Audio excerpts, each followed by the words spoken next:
Hello everyone, it's great to have you back. Today, I will guide you on how to fix the issue of the title block disappearing when you open the iso.dwt file using Setup Title Block in AutoCAD Plant 3D. Let's get started. First, open your project in the Project Manager.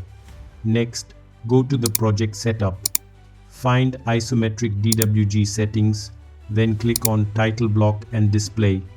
Press the Setup Title Block button. Once the iso.dwt file is open, select the isometric title block and open the Properties palette. Make sure the block name for the title block sheet is Title Block. If it's not, click on Return to Project Setup in the ribbon. If a dialog box appears, choose the option to discard the changes. Now, select the correct ISO styles from the drop-down menu. Click on the Open ISO Style Editor button. In the ISO Style Editor dialog, find the title block node and click on it. On the right side, you will see the symbol field.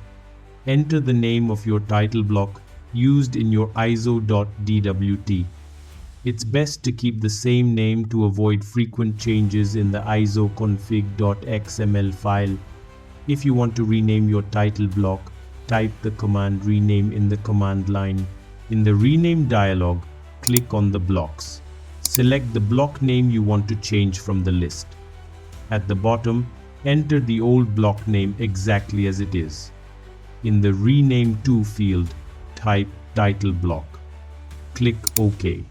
Then, click on Return to Project Setup in the ribbon. Hit OK to save and exit the project setup. That's it for today. You've successfully resolved the title block disappearing issue that occurs when opening iso.dwt via Setup Title Block in AutoCAD Plant 3D.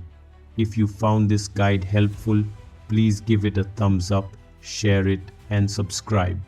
Don't forget to click the bell icon for the latest videos. Thanks for watching, and we'll see you next time.